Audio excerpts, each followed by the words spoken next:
All right, everyone, we are down here in the basement for the train layout, obviously. Project that I have in mind is I want to build a small train table for my kids. I've got a 5-year-old and a 2-year-old, and they've got, obviously, you've seen the Thomas train. My son's birthday was this week. He got a command control, or not a command control, a conventional hand car, Toy Story, as well as another Thomas train, a diesel.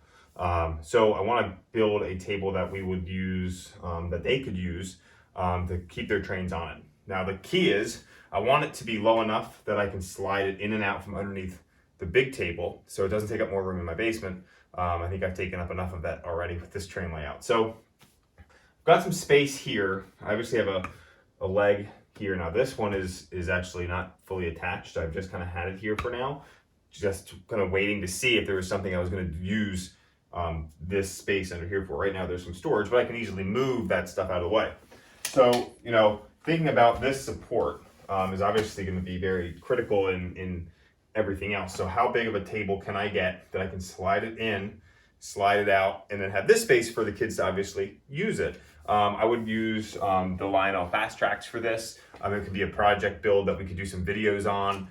For those of you that are looking to build small layouts for kids or small train tables, we do some shop videos of building it. We do some scenery videos, and then utilizing that type of Lionel track instead of the Gargraves and Ross that I used on my layout. We'll use more of the Lionel stuff that comes with those. I'm ready to run sets. So right now, we have to figure out space. How much space can we feasibly take up? I would love to do a 4x8 table. So we just have to make sure we have enough space for it. So, from this point to the back wall is 63 inches, so just over 5 feet. So if I do a 4-foot wide table and I can slide that underneath, I just need 8 feet this way, which is going to be tight. One thing that we could do is if I could kind of angle it in this way.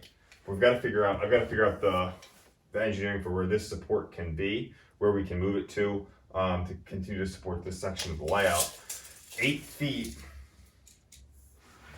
from right about that corner there into this table.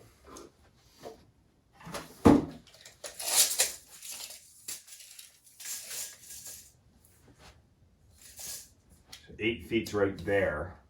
So I've also got this beam here in the way that we have to keep in mind. So 8 feet might be a little too big for what we can feasibly fit here. And then the layout on that side kind of curves around.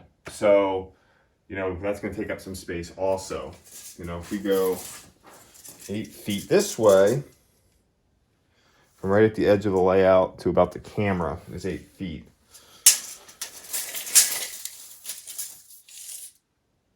So we might have to go, I think I can do 4x6 might be our best bet. But I can fit a table that's going to just fill in this space, and the kids can play with their trains. If we put some electronics, some power on and off switches, we'd have it connected to power as it pulls out. There's no plugging or anything that you need to do. So I'm going to start sketching up some plans for a table, and then what kind of track we could use. Obviously, it's going to be your smallest radius curves and things like that to fit. It's a small layout kid table, so that's what we want to model and demonstrate for anybody online. And then I've got to figure out where to move this support to, or redo this support that I could fit something in underneath the layout while still allowing me to get to some pop-ups and things like that. So a new challenge, but it'll be a fun project build. We've got enough height here that we could build it to be about 20 inches off the floor, which for little kids is great. They'll get in there, get to mess around with some stuff, and it's going to be one of those layouts that the kids can play with and mess around on, and I don't have to be too concerned about it, which is a little bit different than when they're trying to run their trains on the big layout. So I'm going to start sketching some stuff up, and then I'll show you what my thoughts are, and then we'll head out to the hardware store to pick up some lumber and begin the build. So we are on our way to Home Depot to pick up the lumber for the new train table for the kids. We're gonna be picking up some 2x4s, some 1x pine material for the kind of the fascia around the sides, as well as a sheet of 4x8 plywood That'll be the main table. And then we'll have some casters, handles. We're gonna see if they have switches for power, extension cord, a couple of other odds and ends. And then we'll go through everything that I purchased during the build and get it back in the garage and hopefully start assembling, cutting and assembling today. It's gonna be a 4x6 table using Fast Track, as I had mentioned. So it's gonna be a pretty straightforward, basic design. But let's go ahead and let's get to the hardware store and get what we need. And then so back from the hardware store, where I went to get supplies for this train table build. So let's go through what I've got.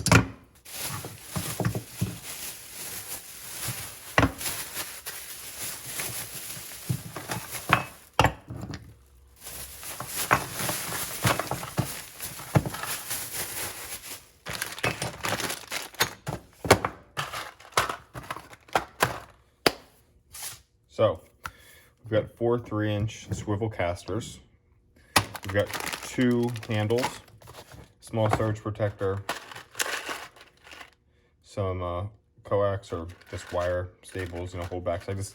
I got these. I think I can use them on this. I can also use them on the layout itself. And then I've got a single pole, single throw switch that I got just in case we need that as well. Then we also have some lumber.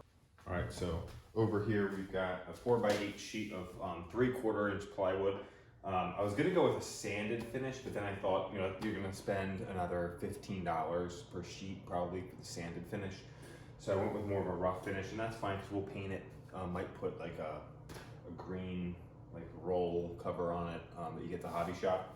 I've got 5 2x4s, and then I also bought some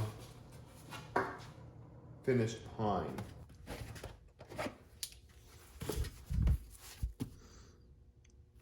So when I'm doing this, let me just kind of re-sketch this a little bit. So we're gonna have a rectangular table. So that is gonna be the frame, right? Those are 2x4s. Again, a really rough sketch. Now, the plywood is only 4 feet wide. So this can't be any more than 4 feet. So my ends are actually gonna be all the way across. So those 4-foot sections, they're gonna come all the way to the end, and then we're gonna put screws in through the 4-foot section. I don't know if you can hear that, but that's the Strasburg Railroad. Hear that whistle?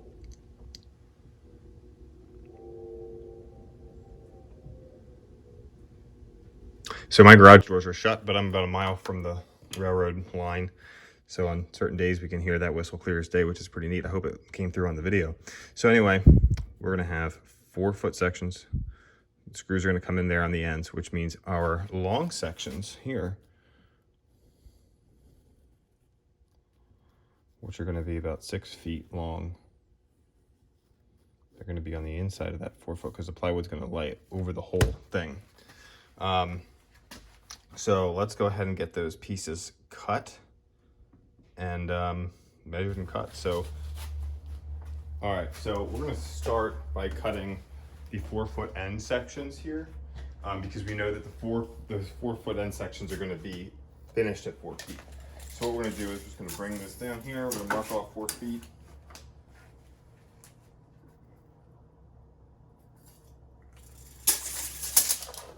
And then we're gonna use a speed square here and just draw a quick line, then we'll chop it with the miter saw.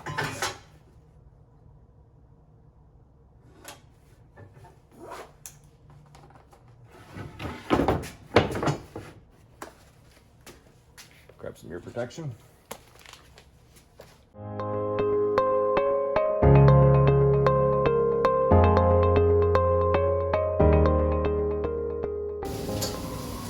All right, so we've got those 2 pieces cut.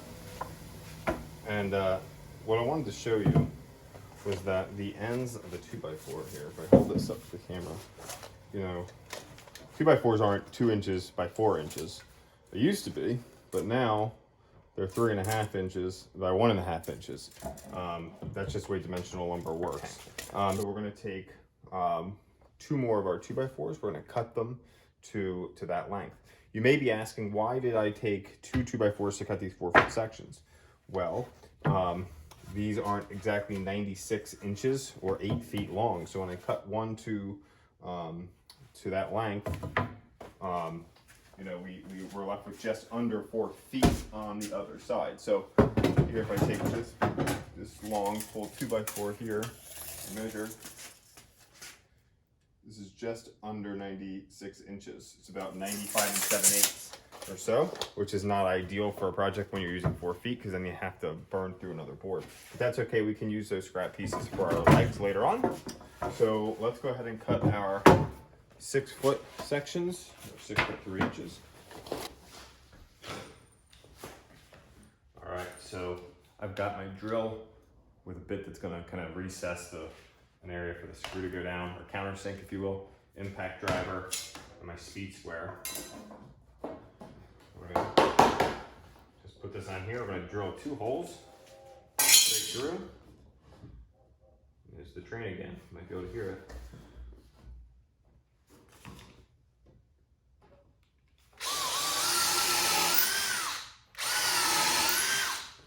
It's very important when cutting into type of like a pine like this, or 2x4s, to do a pilot hole.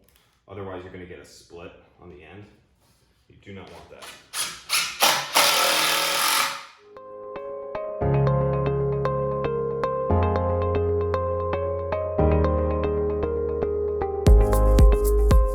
So what we can do with this piece of plywood is we're going to put it down. We're going to rip it to 78 inches long, or cut it down to 78 inches long. It's already 48 inches wide, because that's the standard measurement, which makes our life a little bit easy. So you can do this a couple of different ways. You could do this at Home Depot or Lowe's or any big box hardware store. They typically have a panel saw that you can go up to them and ask them to cut it down. They will tell you they can't get it to exact measurements, but if you say 78 inches, they're gonna get it pretty close to 78 inches. So you can just have them cut it for you. It's free. It's a free service that they offer. And that makes it a lot easier to move around, especially if you're not loading this into a pickup truck or a trailer.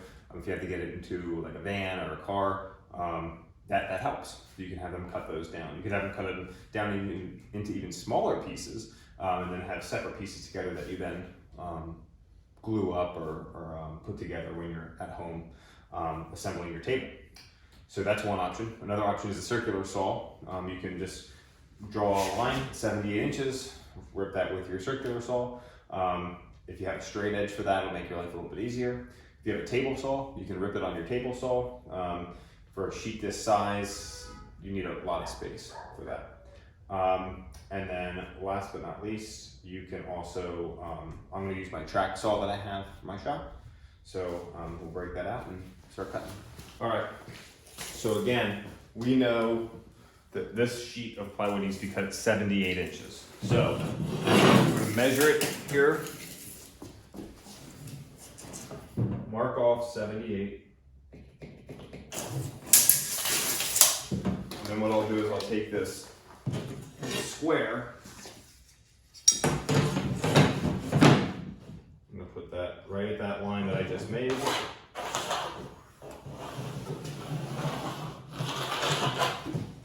And now I've got a nice square line for a 78-inch cut. Now if I want to use a circular saw, you could just carry your circular saw right along that line. Just making sure that you're staying square. I'm going to use the track saw, as I said. So this is the Festool TS55, and this is the 54-inch track that you can get with it. So what I do is basically set this track down right on, just so I can see it's right on that line. Right on that line here. You can get some squares for these things. There's a whole bunch of accessories you can get for these. The nice thing about this tool is it's got an unbelievable amount of settings and stops, whatnot. I'm going to set it for 3/4, just under 3/4, just over 3/4 of an inch. I've got the dust extractor, the CT26E HEPA filter dust extractor attached to this. so that'll pull all my dust out. I do have another piece of plywood here that will help kind of stabilize this as we cut.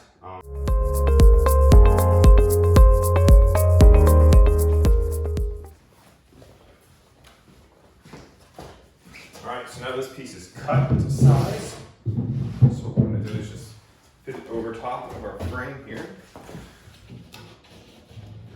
On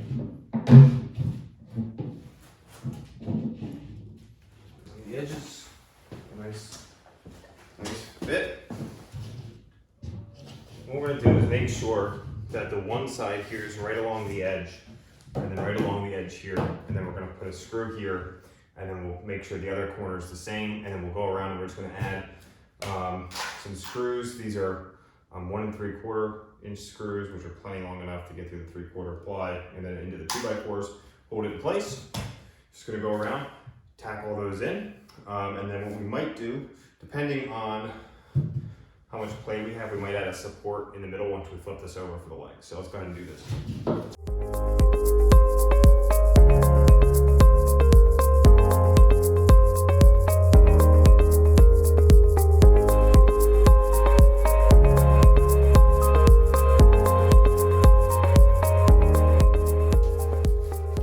All right, so to do this, when you're doing repeated cuts, it's a lot easier to put a stop block in place. So what I've done is I've measured this piece of 2x4 that I cut earlier to 16.5 inches. Just verify that that's accurate.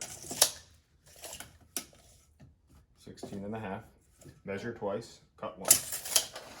I then lined it up with my saw blade, so that line is just on the inside of my blade, because it's and then I put a stop block in place and I clamped it down. So now I don't have to measure this over and over again. As long as I don't bump that stop block, I can just cut until I have my 8 pieces.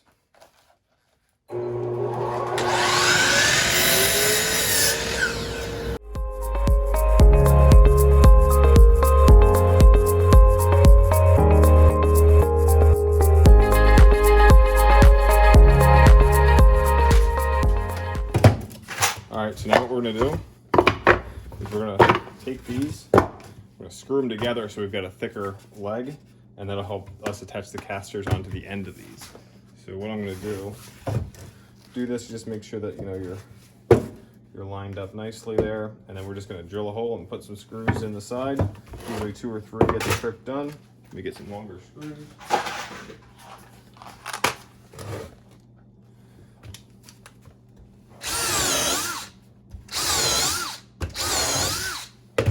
So,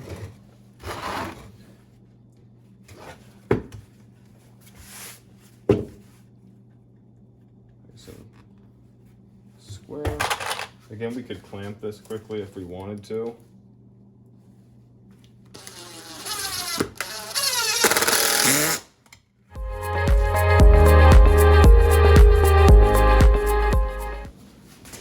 All right, I said put the castors on. Before we do that, we're going to attach the legs to the table. So the table's obviously upside down. We've got all of our legs here laminated together. What we're going to do is attach them in here like this. And to do that, we're going to put like 3 or 4 screws and 2 on each side here. That'll really lock that in place. And then we'll put the castors on after that. So we know that these are all the same size. So if we get them nice and flat with that table top, we should have a nice level table. So let's go ahead and get these on. Let's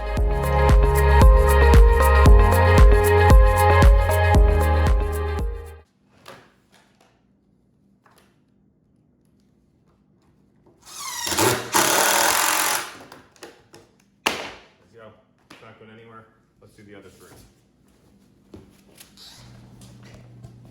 All right, so with the extra wood, I still have a piece that is about 40, just under 48 inches. One of those initial 4-foot cuts. So I cut that down to 45 inches, which is the space in between my outside 2x4s. And I just put this across here as just a cross support, just to provide some more structural integrity for the table. All right, so we've got the table flipped over, and our height right now, we are at 17¼ inches. We know that we're gonna have another 3 or so inches with the casters. 3¾ we had said. So that'll put us at 20. And we only have 6 inches for trains and scenery, and then another 2 inches beyond that for the other part of the layout where it'll slide underneath. What I'm gonna do now is paint the top brown. The reason I'm painting it brown is because then if I add greens or scenery over top of it, it'll just look like dirt. It's a good base to use. I actually use brown as a base on my layout before I do my scenery. So I just have a Clark & Kensington brown here. Allspice is what I've used on my layout. So I'm just gonna actually just kind of pour some, roll it on quickly. It doesn't have to be perfect. It's just gonna give me a good base cover. And the reason I'm doing this now is because I don't have the washers for the casters. So I'm kind of at a standstill at this point anyway. So I might as well get this coat of paint on, let it dry. And then this week we'll come back and put the rest of the casters on. And then we'll do the sides and get this down the basement.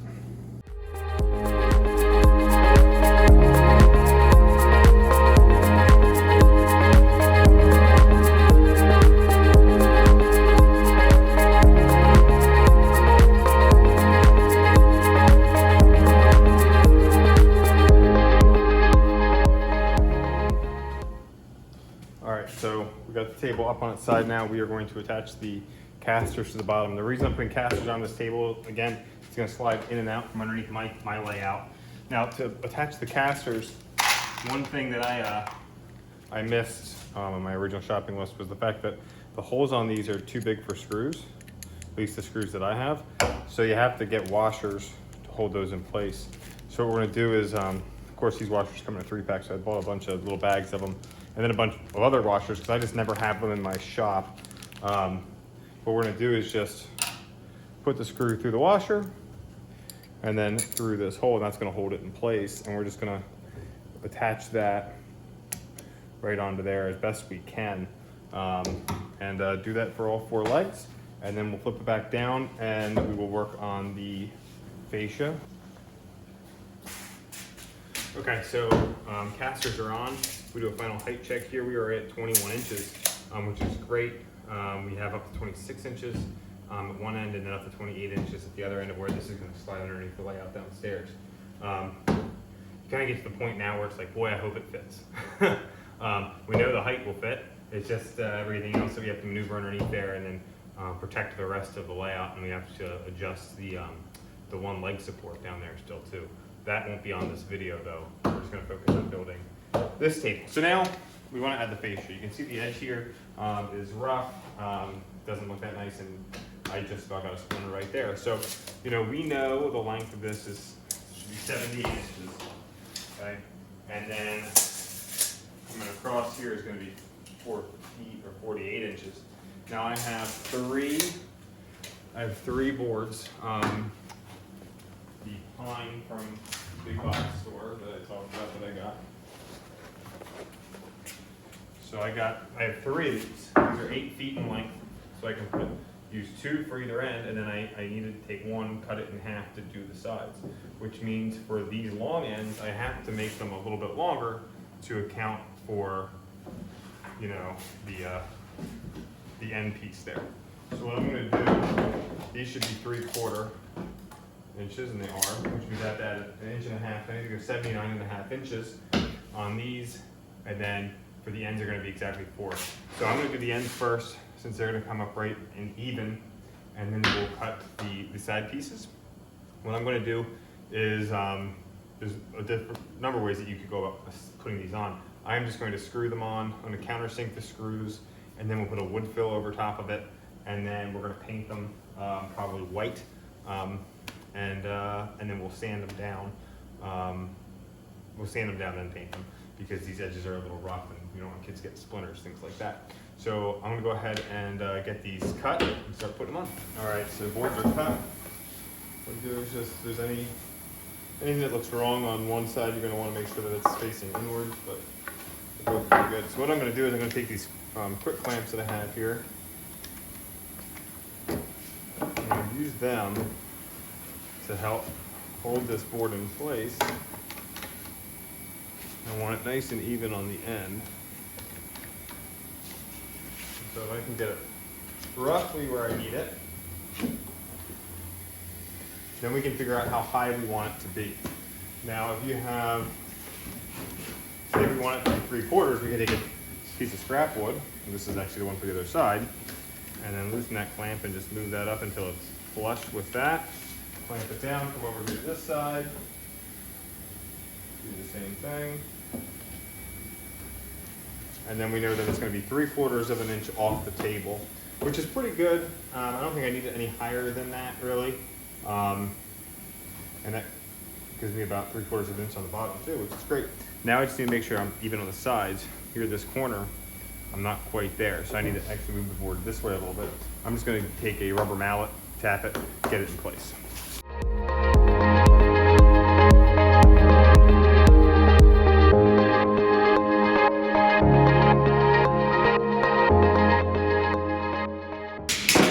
So now what we're gonna do, we've got a round over bit on router. You could just sand this down, or you can take it plain on the outside. I'm just gonna shoot by with the router just because I have it.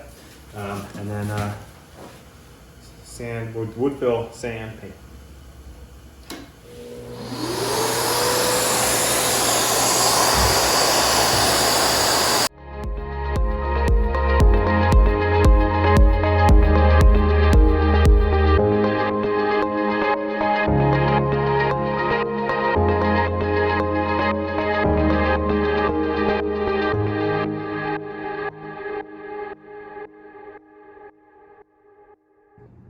All right, so we've got a coat of white paint around the sides. I did fill in the screw holes on the top there also when I filled them in on the sides here. Now we'll let this paint dry, and I'm going to attach the handles to one of the 8-foot sides, and then after that we'll be ready to move this into the basement and begin starting to plan the track layout. All right, so here we are. We've got the table down here in the basement. So I've got it painted, added the hook. I've got a hook here, or handle rather, and I've got one on this side, and I'll show you kind of why I did that in a minute. I might get another one for these two corners here. But so what I did was that support beam that was right there, I've removed, and it kind of comes in and pulls out and goes back in. So if I need to get up on the table, I can put it back in. But for now, it's easy to pull out. It doesn't really mess up the structural integrity of the layout now, but it would not be weight bearing. So I typically am up on that when I'm working, and so I would need that support to be in place. So for now, it's okay. So let me show you how this table kind of goes away. So once we're done using it, or the kids are done using it, you can just take it, pushes right in through here.